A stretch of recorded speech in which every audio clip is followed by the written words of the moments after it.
Dengan ibu siapa? Ibu Tina.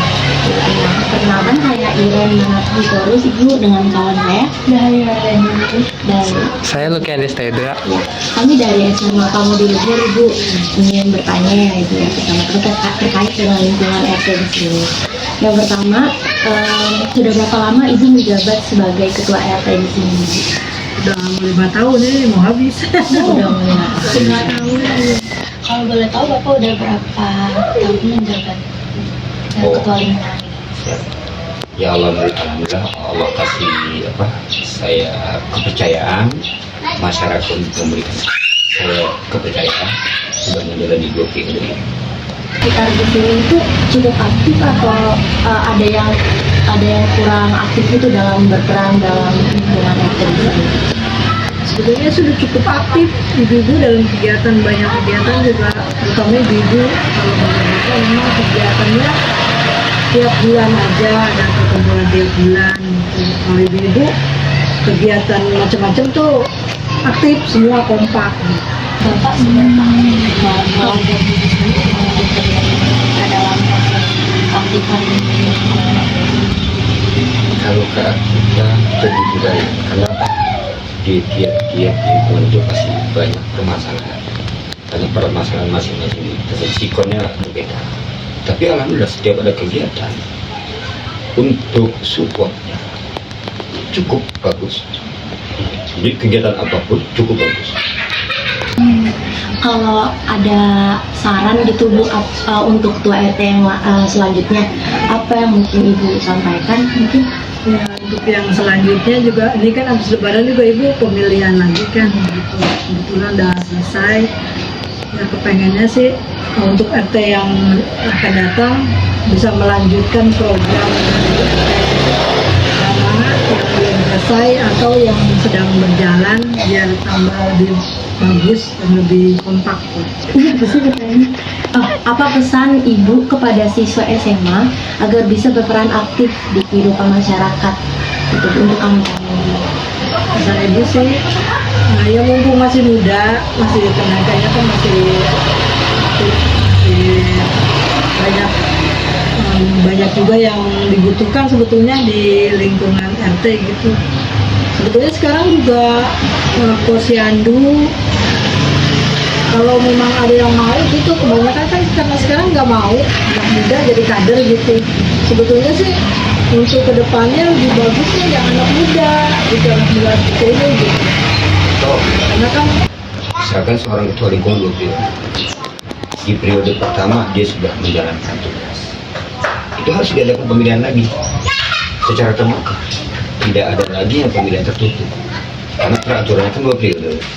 Kan selama ini yang kita terdengar dan pernah dilakukan tertutup, di periode kedua tertutup.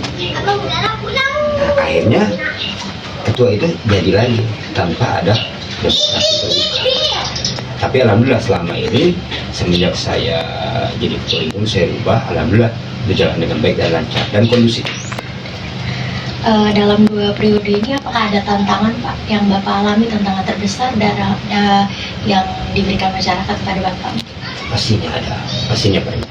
Ya, yang namanya kita memimpin banyak karakter, otomatis kita kan harus siap mensosialisasikan agar karakter itu bisa kebersamaan.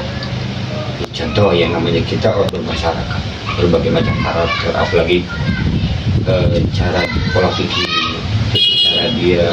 Menurut Bapak ada nggak pesan dan kesan untuk generasi muda pada saat ada itu Pak? Justru ada. Nah, untuk para generasi muda ini, kalau kita ingin mencapai apa yang kita cita-citakan, selain ilmu pendidikan yang diberikan kepada orang tua, carilah ilmu kita di bawah. Jangan sungkan-sungkan, jangan malu-malu kita bergaul dengan orang bawah. Itu berapa? Di situ kita akan tahu, akan dapat ilmunya. Cara menyikapi hal terkecil dari bawah sampai atas, kita nanti akan dapat ilmunya di situ.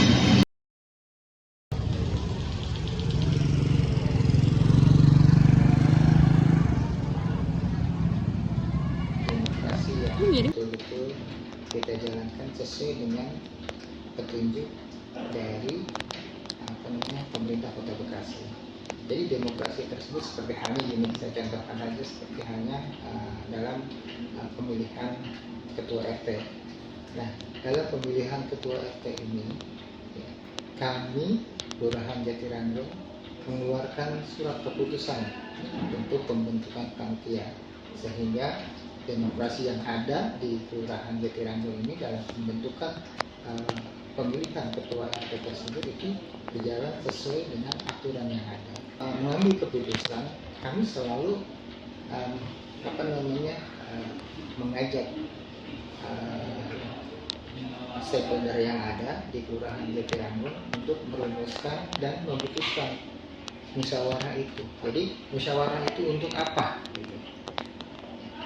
Jadi seperti halnya gini, kita menentukan untuk bertilahu rumah tidak layak huni.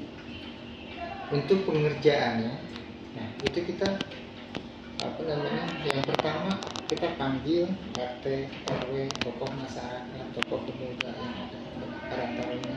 Kemudian kita bermusyawarah, kita menentukan titik. Setelah kita musyawarahkan titiknya ada, nah itulah yang kita buat berita acara penentuan lokusnya tersebut. Bapak, mengapa generasi muda perlu memahami demokrasi pada saat ini? Nah, ini sangat penting, ya. Ini sangat penting. Karena apa? Gagal demokrasi pasti akan kedepannya akan gagal. Ya. Jadi generasi muda harus melek demokrasi. Artinya harus tahu bagaimana demokrasi itu dilaksanakan, bagaimana demokrasi itu berjalan. Jadi di sini pentingnya suatu pengetahuan untuk generasi muda. Udah jago deh, apa jualan. Iya kan? Es doger.